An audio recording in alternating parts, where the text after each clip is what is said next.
Hello students. So this is the second lecture from the chapter Gravitation, where we are going to discuss the universal law of gravitation. Now children, in the introductory lecture, that is in the previous lecture, we discussed a few examples like falling of an apple, then falling of the raindrop, then falling of the ball when ball reaches at certain height, then after some time it tends to move towards the earth only. So everything was falling towards the earth. Then we saw some celestial phenomenon like motion of the planets around the sun, then motion of the moon around the earth. And we were curious, actually we were discussing and we were curious to know that what are the reason, or what could be the reason behind all such a phenomenon, or behind all such things that were happening. Okay, and while discussing this, we came to the concept of gravitation. Okay, so simply we got the idea that maybe the earth is having a kind of strength, or it is having a kind of a force that it applies on every body, and those body tends to move towards the earth. So those things that we discussed in the previous lecture was somehow related to the reference, or with the reference of earth only. Okay, but while discussing those things, we also discussed that Sir Newton thought about that, is it like everything is moving towards the earth only, and if it is moving, that means earth is applying certain force. So it's only the earth that applies the force, or whether the other object that are existing on the earth also applies the force. Okay, so those were the question, and that created lots of curiosity in Sir Newton's mind and in other scientists also. And then they tried a lot, they did lots of research, and they came up with the concept of gravitation.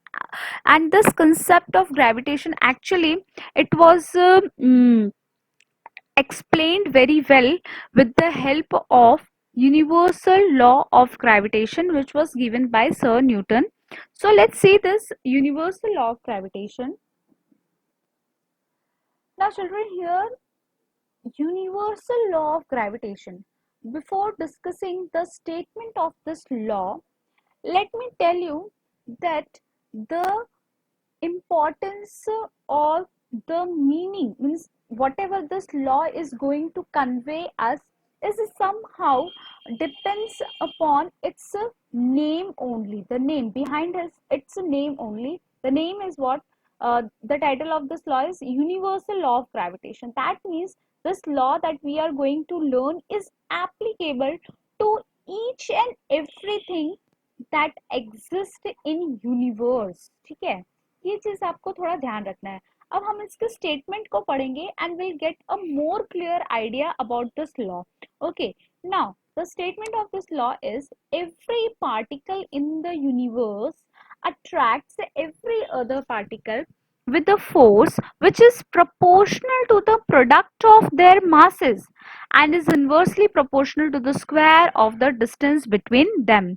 So basically what this law is saying, this law is saying that each and every particle that is in the universe, ठीक है, जो भी particle आपका universe में है वो हमेशा दूसरे पार्टिकल को, वो चाहे कोई भी पार्टिकल हो सकता है, उसको एक फोर्स से क्या करता है, अट्रैक्ट करता है अपनी तरफ. और ये जो फोर्स है वो कैसा फोर्स है, it is proportional to the product of their masses.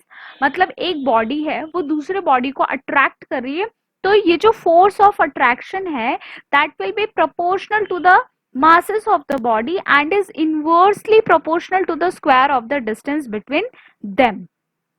And we'll try to see it with the help of a diagram children कि ये है कैसे. ठीक है, now the next thing is about the direction of this force.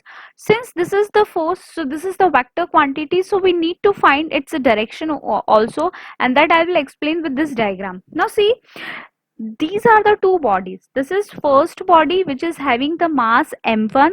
This is the second body which is having the mass m2.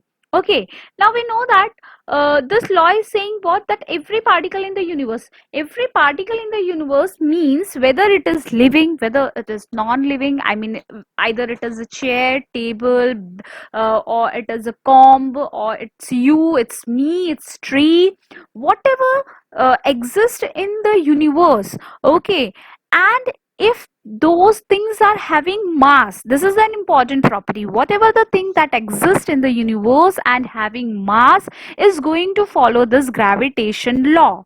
And this gravitation law says that every particle attracts every other particle with the help of a force.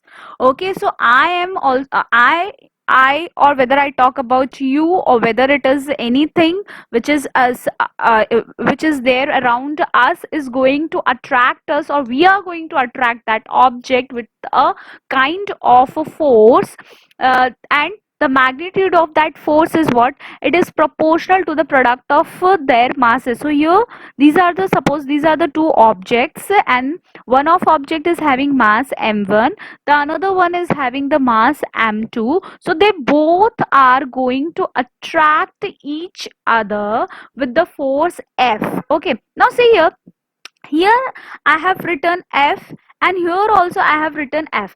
That means this body is attracting this body somewhere with the force f, and this is also attracting with the same force f. Okay, why is it so?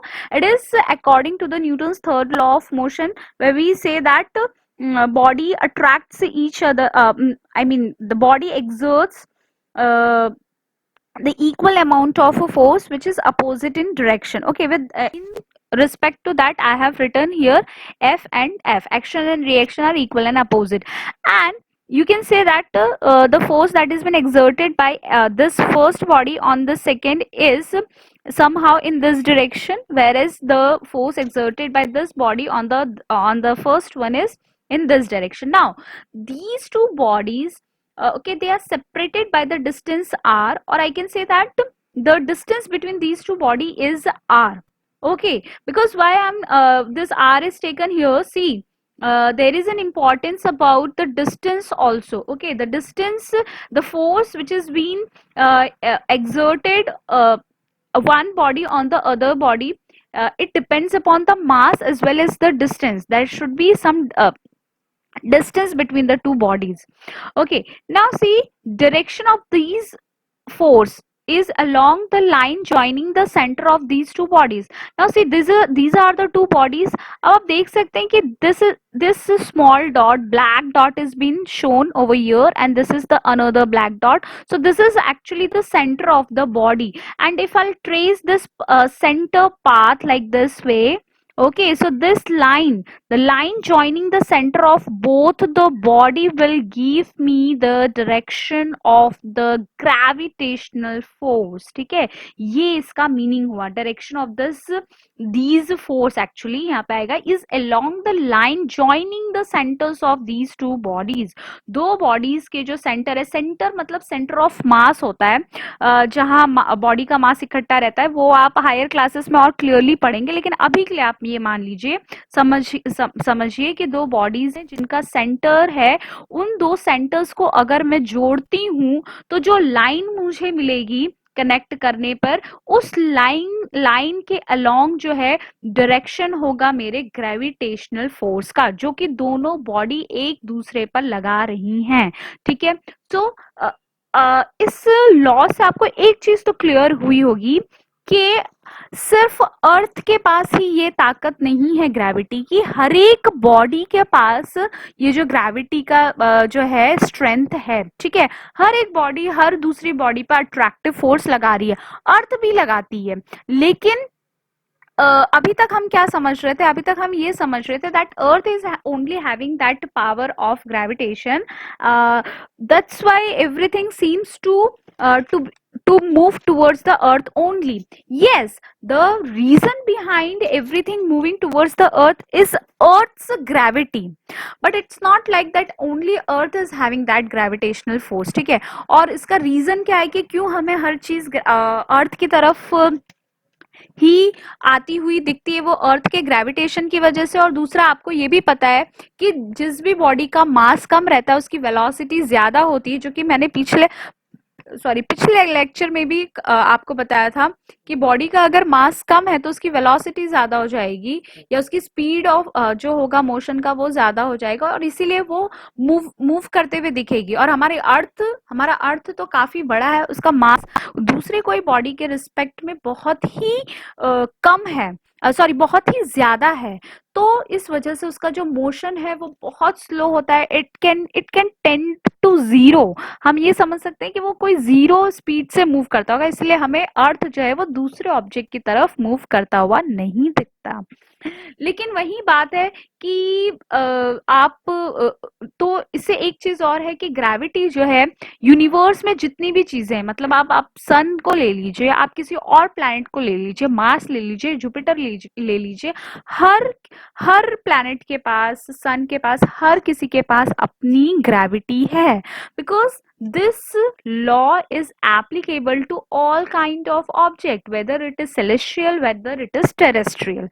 Okay, तो हमने ये देखा कि there is a force which attracts every a party which attracts every particle, means one particle attracts every other particle, and it is proportional to the square of the distance between, it is proportional to the product of the mass. So F, suppose F is the gravitational force, so that will be proportional to the product of proportional to the product of the masses, so it will be directly proportional to m1 into m2. Okay, let's see.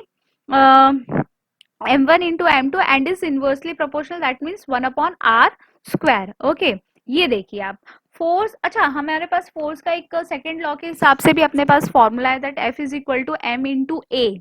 ठीक है, तो उस हिसाब से भी मैं समझ सकती हूँ कि वो मास के प्रपोर्शन में ही रहता है। तो मैंने यहाँ पे जो ये एफ है इसको ले लिया कि that it is proportional to m1 and this is proportional to m2। Now according to this law it is inversely proportional to the square of the distance between them. ठीक है, तो स्क्वायर क्या है of the distance. Now this is the distance of separation. ठीक है, ये r है।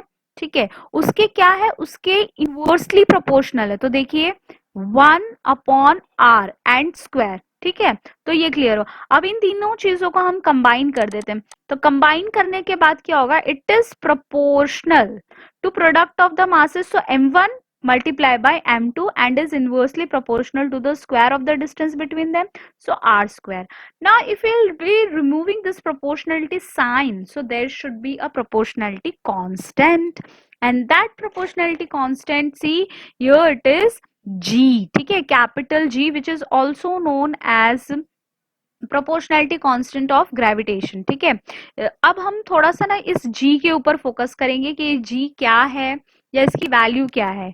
Clear है, तो ये this is actually the mathematical deduction of this law, और ये जो फाइनल फॉर्मूला आया है f is equal to capital G m1 into m2 upon r square, ये क्या है, this is the mathematical presentation of Newton's universal law of gravitation. ठीक है, m1 और m2 क्या है, mass of the two body that you are considering. ठीक है, जिसके भी ऊपर आपको ग्रेविटेशनल फोर्स जो अप्लाई हुआ है, जो आपको फाइंड करना है, जब आप उनके मासेस को आपको लेना है और आपको देखना है कि उनके बीच का डिस्टेंस कितना है। क्लियर है, अब हम देखते हैं ये कैपिटल G के बारे में थोड़ा सा पढ़ लेते हैं। तो देखिए ये जो कैपिटल G है is called universal constant of gravitation, जैसे मैंने बताया।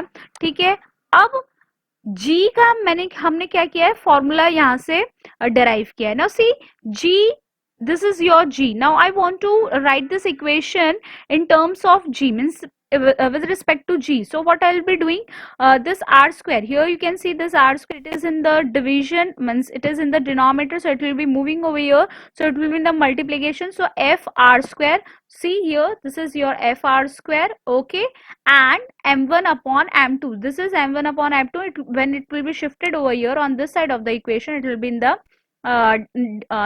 denominator part, so m1 into m2. Clear? Now we'll see from this formula only, we got this formula for G is equal to fr square upon m1 into m2. From this formula only we'll derive the unit, or we'll find the unit of G. So what will be the SI unit of the G? See, for force, this is the formula. Okay, so force is being represented as capital N, that is Newton. Okay, and r is what? It is the distance. So it, since it is a square, and for SI unit for the distance is meter, since it is a square, so it will be meter square. Okay, and m1 into m2 for the mass, the SI unit is kg, and we are having the product of mass, so kg into kg square. So we are getting its SI unit as Newton meter square per kg square. Okay, so see here, this is the SI unit of G, that is Newton meter square per kg square. Now children, this G is actually what? It is a constant. It is universal constant of gravitation. So since it is universal constant of gravitation, so it should have a constant numerical value. Okay, so its constant numerical value is 6.67 into 10 to the power minus 11 Newton meter square per kg square. Children, this this value actually was discovered by the scientist Henry Cavendish, and he determined it by performing 2 to 3 series of experiment that you are going to learn in class 11th only. But for now only, you just keep in mind that this is actually the value and was discovered by the scientist Henry Cavendish. Okay, and you have to remember this value because it is going to useful in numericals. Okay, so this is what all about the universal law of gravitation. Now the thing that I want to tell you is we are going to see certain features of this gravitational force. Okay, यहाँ तो हमने क्या किया कि gravitation का जो law था और ये सब जो सारी चीजें थी ये हमने देख ली, उसका मैथमेटिकल पूरा डिडक्शन देख लिया. अच्छा, एक चीज आपको और ध्यान रखनी है इसमें. सबसे पहली चीज कि मतलब इसका मैं एक शॉर्ट आपको रिकैपिचुलेशन करवा रही हूँ कि ये जो लॉ है ये यूनिवर्सल लॉ है, मतलब यूनिवर्स में जो भी चीजें एग्जिस्ट करती हैं उन सब पे ये अप्लाई होगा. दूसरी चीज ये है कि ये लॉ जो भी चीजें एग्जिस्ट करती हैं यूनिवर्स में और जिनका मास है, क्लियर है, उस पे ये एप्लीकेबल है.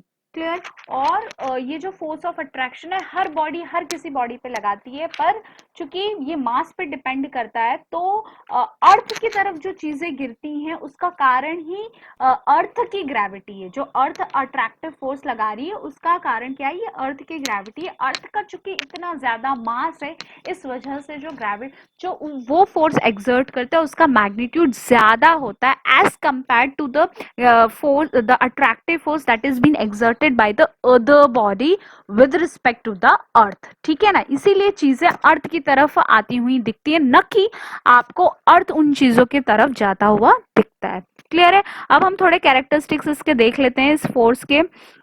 So the characteristic is the first characteristic that is it's a long range force. Clear है. तो long range force मतलब क्या कि ये obvious सी बात है ना, क्या बोला गया कि this force is actually applicable to all types of object. okay, तो all type की object पे लगने का क्या मीनिंग है? यूनिवर्स में जितने भी हैं, तो यूनिवर्स में तो भाई यहाँ से आप देखिए प्लैनेट्स भी है, ये भी है, वो भी है, मैं यहाँ पे हूँ, आप वहां पे हैं, तो भी हम कहीं ना कहीं फोर्स एक दूसरे पे एक्सर्ट कर रहे होते हैं. ठीक है, तो ये फोर्स क्या है? काफी लंबा फोर्स, काफी दूर तक लगने वाला फोर्स है. फिर उसके बाद दूसरा आपका इसका प्रॉपर्टी है, it is always attractive in nature. ये हमेशा अट्रैक्टिव इन नेचर ही होता है, हमेशा चीजों को अपनी तरफ अट्रैक्ट ही करेगा ये फोर्स. क्लियर है. तीसरी चीज है, it is the weakest force in nature. Obvious सी बात है. अब आप जैसे कहा जा रहा है कि भाई जो भी ऑब्जेक्ट है, हर ऑब्जेक्ट हर दूसरे ऑब्जेक्ट पे ये फोर्स लगा रहा है, लेकिन हमें उसका जो इफेक्ट है वो इतना तो नहीं दिखता है. मतलब हाँ, अर्थ की तरफ चीजें गिर रही हैं, that is the different thing. But what about if you are sitting in a bus? So it's like आप बस की आगे वाली जो सीट है वो भी आप पे फोर्स लगा रही है, आप भी जो है वो बस की सीट पर फोर्स लगा रहे हैं, बट वो तो कहीं पे कुछ ऐसे मोशन में नहीं दिख रहा होता ना. तो ये क्या है? ये वीकेस्ट फोर्स है. इसका बहुत जल्दी इफेक्ट दिखता नहीं है, ठीक है। फिर हम देखेंगे इट ऑबेज इनवर्स स्क्वायर लॉ। ये इनवर्स स्क्वायर लॉ क्यों कहा जा रहा है, क्योंकि अभी हमने देखा that F is what, F is actually inversely proportional, it is inversely proportional to the square of distance between the two objects, okay। so this is your r और ये इसके क्या है, स्क्वायर के इनवर्सली प्रोपोर्शनल है, ये इसको आप समझ लो, मैंने स्क्वायर ही बनाया है, ठीक है। तो स्क्वायर के वो, तो इनवर्स स्क्वायर, इनवर्स ये इनवर्स हो गया, ठीक है, और ये स्क्वायर हो गया, तो ये इनवर्स स्क्वायर लॉ को क्या करता है, ऑबे करता है। इसका मतलब ये है कि जितनी दूरी पे ऑब्जेक्ट होगा उतना ही इस फोर्स का स्ट्रेंथ या इफेक्ट कम रहेगा। ऑब्वियसली बात है ना, इनवर्सली ये दोनों वैरी कर रहे हैं, तो जितना ज्यादा डिस्टेंस उतना ही कम फोर्स, उतना ही उसका इफेक्ट जो है या उसकी तीव्रता क्या रहेगी, कम हो जाएगी। क्लियर है। तो और जितना पास में रहेगा ऑब्जेक्ट, डिस्टेंस जितना ही दो ऑब्जेक्ट के बीच में कम रहेगा, उतना ही इस फोर्स का जो मैग्नीट्यूड होगा वो ज्यादा होगा, ठीक है। फिर हम देखते हैं इसका last, it is a conservative force. Conservative force मैं बहुत शॉर्ट में आपको बताऊंगी कि कंजर्वेटिव फोर्स का मतलब होता है एक ऐसा फोर्स जो मोशन, मतलब मोशन जो भी हो रहा है या फोर्स जो लग रहा है, तो वो दो बॉडी के पाथ, जो उसका मोशन हो रहा है उस पाथ पे ना डिपेंड करके, जो मोशन जब कर रहे हैं तो जो दो एंड पॉइंट्स हैं उस पे डिपेंड करता है। जैसे कि मान लो आपकी यहाँ पे एक बॉडी 1 है और यहाँ पे आपकी बॉडी 2 है, ठीक है।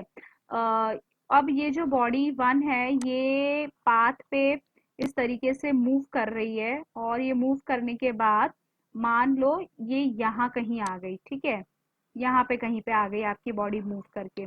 तो ये जो पाथ बॉडी ने लिया है, इस पाथ पे आपका ग्रेविटेशन फोर्स को कुछ लेना देना नहीं है। ये जो मोशन करके ये जो ये पाथ उसने ट्रेवल किया उससे कोई लेना देना नहीं है। अब इनिशियली मतलब फाइनली वो इस पॉइंट पे है, तो ये जो दो पॉइंट्स है, इन पॉइंट्स के रिस्पेक्ट में हम पता लगाएंगे कि भाई इन दोनों के बीच में कितना ग्रेविटेशन फोर्स लग रहा है। क्लियर है। तो ये एक कंजर्वेटिव फोर्स है जो कि मोशन के पाथ पे ना डिपेंड होके एंड पॉइंट्स पे डिपेंड करता है, इसका मैग्नीट्यूड, ठीक है। अगर समझ में आया है कंजर्वेटिव तो ठीक है, नहीं समझ में आया तो बहुत ज्यादा परेशान होने की जरूरत नहीं है। अब देखिए ग्रेविटेशन फोर्स के बारे में तो हमने देख लिया, लेकिन ऐसा तो नहीं है कि ये जो इतना बड़ा लॉ है जो पूरी यूनिवर्स में जितने भी ऑब्जेक्ट है सब कोई फॉलो कर रहा है, सब पे ये एप्लीकेबल है, तो वो ऐसे ही तुरंत बस आज न्यूटन सर ने सोचा कि एप्पल गिर गया मेरे सिर पे और कल उठ के उन्होंने ग्रेविटेशन का लॉ दे दिया, ये तो पॉसिबल नहीं है ना। एक्चुअली सीरीज ऑफ एक्सपेरिमेंट्स और बहुत सारे ऑब्जर्वेशंस होते हैं तब जाके कोई लॉ को इस तरीके से रिप्रेजेंट किया जाता है और एक्सेप्ट किया जाता है इतने बड़े स्केल पर। क्लियर है। तो ये यूनिवर्सल लॉ ऑफ ग्रेविटेशन जो आया है, so there is a big history behind that, means lots of scientists have already worked on their theories, they have given their theories, and after that as a concluding part of their observation, their experiment, there comes the universal law of gravitation. So we'll take a quick look on the theories, on certain big theories that were given and that helped a lot in giving this universal law of gravitation. Okay, तो सबसे पहले हम लोग देख लेते हैं कि जो पहली थ्योरी आई थी वो क्या थी। तो पहली थ्योरी थी टॉलेमी की। तो टॉलेमी ने जो मॉडल दिया था that was the geocentric model, उनके हिसाब से सबसे पहली थ्योरी मानी जाती है। तो उन्होंने क्या कहा था, उन्होंने कहा था कि जितने भी प्लैनेट्स हैं, स्टार्स हैं और सन है वो अर्थ के अराउंड रिवॉल्व करते हैं, ठीक है। That was the model that was given by scientist Ptolemy. तो वो जियोसेंट्रिक मॉडल कहा गया था। क्यों उसे जियोसेंट्रिक कहा था, क्योंकि अर्थ को उन्होंने बीच में रखा था और कहा था कि इसके अर्थ के रिस्पेक्ट में बाकी सारी चीजें जो अर्थ के आसपास घूमती हैं, जो कि ऑब्वियसली बात है आगे चल के गलत साबित हुई थी। The next one was then came scientist Nicholas Copernicus, okay, and he gave the concept of heliocentric model. So according to his model, planets move in the circular path around the sun. Okay, now what he said that planets are moving. Now he rectified the main thing, that is according to the previous model, everything was moving around the earth, but now he has given the theory, and he said that everything is moving around the sun is at the center. And he also said about the path, that planets are moving in the circular path. ठीक है, ये भी फिर आगे चल के थोड़ी सी गलत साबित हुई थी। ये किस हिसाब से साबित हुई थी? ये गलत सर्कुलर पाथ के रिस्पेक्ट में हुई थी। अभी आप चल के देखेंगे कि सर्कुलर पाथ नहीं, एलिप्टिकल पाथ होता है, और वो क्या होता है वो और प्रॉपरली आपको पता चलेगा। फिर आए टाइको ब्रे। टाइको ब्रे ने actually he had not given any concrete law or these kind of model, but throughout his life he did lots of observation। ठीक है, वो बस ऑब्जर्वेशन करते थे और अपने एक रिसर्च पेपर में लिख देते थे, बट वो कोई कंक्लूडिंग पार्ट में नहीं आए। ठीक है, तो बस वो प्लैनेट्स के बारे में ऑब्जर्वेशंस करते थे और उन्होंने अपनी ऑब्जर्वेशन रखी थी। बट ये ऑब्जर्वेशन काफी यूजफुल हुई थी सर न्यूटन को अपने लॉ ऑफ ग्रेविटेशन देने में। ठीक है, फिर उसके बाद जोहानस कैप्लर आए। ठीक है, इनकी जो थियोरी थी, या इन्होंने जो प्लैनेटरी मोशन, जो प्लैनेट्स अपने मोशन करते हैं, इनके इसके बेसिस पे इन्होंने 3 लॉ दिए थे। Those laws are very important and you are going to learn in detail in class 11th physics. But अभी के लिए ऑब्वियस सी बात है, हम क्या समझेंगे? हम ये समझेंगे कि he gives 3 planetary laws of planetary motion which led base of universal law of gravitation. ठीक है, ग्रेविटेशन का एक आप कह सकते हैं एक बेस उसने दिया था। ठीक है सर, जोहानस कैप्लर ने, और इन्होंने ही एक्चुअली में कहीं ना कहीं ये जो सर्कुलर पाथ की थियोरी है इसको भी रेक्टिफाई किया था। इन्होंने यहाँ क्या निकोलस कॉपरनिकस ने कहा है कि सर्कुलर पाथ है, लेकिन आप आगे चल के कैप्लर्स लॉ में देखेंगे कि पाथ जो है वो सर्कुलर नहीं होते। वो क्या होते हैं क्या नहीं, see in the next lecture will be our informative lecture where I am going to explain you this Johannes Kepler's all 3 laws that are very interesting children actually, and in that also we will discuss that how they are actually the base of this universal law of gravitation. Okay, that's really going, and from that law you will be also come to know that how this is inverse square law for this force of gravitation came, means how this f is inversely proportional to the square of the distance। ठीक है, वो भी आप relate कर पाएंगे, तो वो हम लेकिन अगले लेक्चर में देखेंगे। अब हम देखेंगे कि क्या हो अगर ये ग्रेविटेशन ना हो। ठीक है, तो यहाँ देख सकते हैं आप लोग कि ग्रेविटी नहीं होती तो कहीं ना कहीं हम ऐसे आसमान में उड़ रहे होते। ठीक है, हम अर्थ पे इस तरीके से एग्जिस्ट नहीं कर पाते।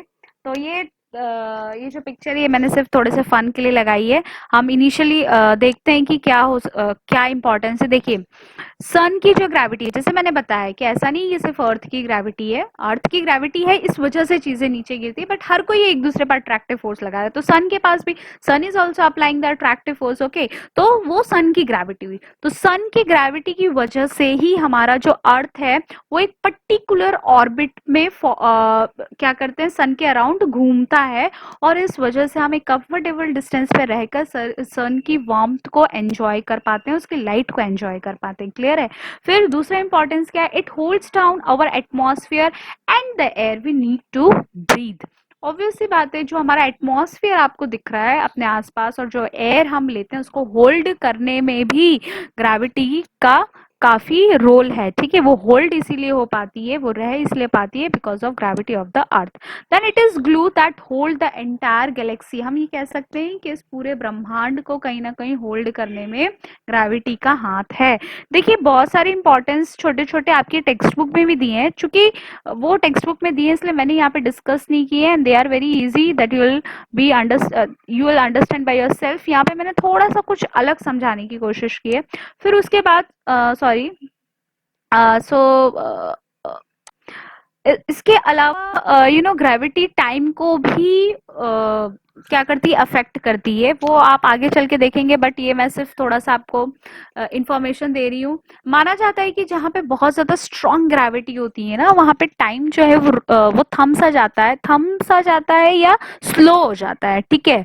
और बहुत ज्यादा जहाँ पे स्ट्रॉन्ग ग्रेविटी होती है तो टाइम भी मतलब ग्रेविटी जो है वो टाइम को भी अफेक्ट करती है, स्लो हो जाता है। और जहाँ ऑब्वियस सी बात है उसके रिस्पेक्ट में, जहाँ पे ग्रेविटी थोड़ी सी कम होगी तो टाइम उस जगह पे थोड़ा फास्ट होगा एज कंपेयर टू जहाँ पे स्ट्रॉन्ग ग्रेविटी है वहां पे स्लो होगा। तो this is what all about the gravity और यूनिवर्सल लॉ ऑफ ग्रेविटेशन। इससे रिलेटेड अगर आपको कोई भी डाउट है तो आप बेझिझक मुझे पूछ लीजिएगा। मैं अपना लेक्चर यहीं पे एंड कर रही हूँ। Till then keep learning, stay safe, bye bye.